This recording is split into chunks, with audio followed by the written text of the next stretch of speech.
So the RDU's main focus is on instrument reference data. So we tend to have conversations and engage with clients around regulations that have a large instrument reference data component.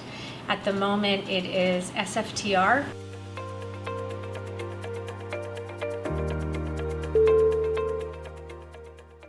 So SFTR is a regulation that goes into effect April 2020.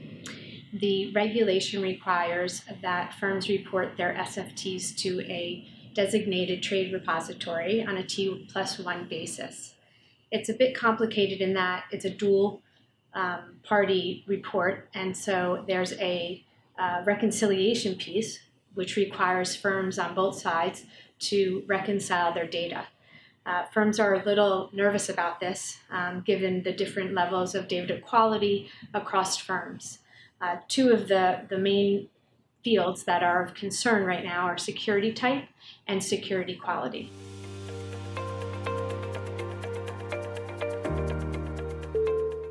So ESMA has been quite vague about security quality. In a way, it's good. They've let the firms, given the firms more options to choose how they report security quality, as long as both counterparties are in agreement on what the security quality is.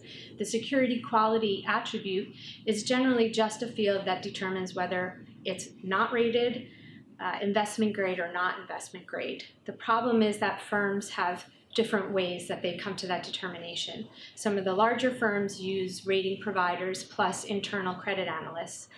Some of the smaller firms may not have licenses with the rating providers. I think there's a hunger in the industry for ESMA to provide more clarification in this space, and if they don't, I think the industry will look for a solution that brings together the rating providers and allows the industry to have a security quality across the firms.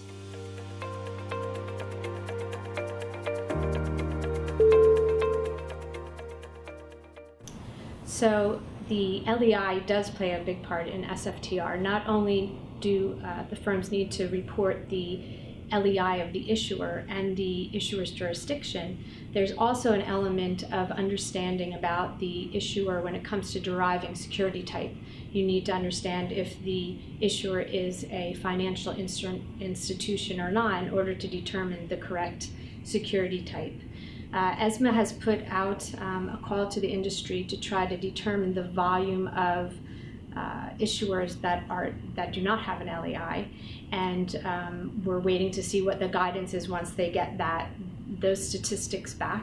But it will be an issue, especially for instruments that are not issued within the EU, because at the moment, due to MiFID, the LEIs for those issuers have really, the coverage is great. Outside of the EU, though, there's a dramatic dip.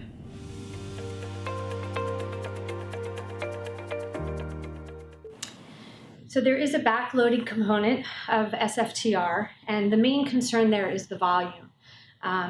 The requirement states that all SFTs that were initiated before the start of the regulation, which mature up to 180 days forward, need to be included in the beginning when the firm starts to first report. The problem is, if you can imagine, that's a very large volume, so certain firms will face challenges in getting all of that data reported to ESMA. I think, again, the industry is looking for some further clarifications from ESMA around those challenges. ESMA did come out and make it a bit easier in that when you do your reporting, you don't have to use the data that was valid when the SFT was originally initiated. So firms can use the data that they have at hand at the beginning of the regulation, but that doesn't help the challenge of the volume. So we still have a hurdle to get over.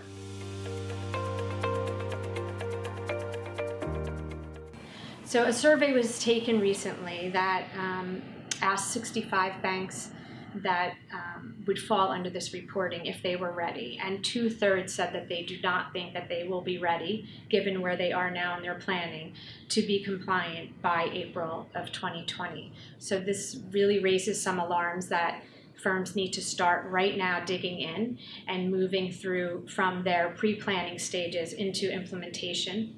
I think there's a lot of good partners and industry solutions out there that firms can start looking into that would help expedite the compliancy for this regulation. And so I think now is the time to start looking into that and peeling back the layers of the onion to really understand what all of the pieces are. Firms, I think, are very keen to get the piping to the trade report repositories completed, but I don't think they've given enough attention to the actual data and how they're going to source the data. So it's great if you are able to transmit the report, but if you don't have accurate data to transmit, it's senseless. So now is the time to start digging into where you're getting your data and how are you going to make sure your data is clean.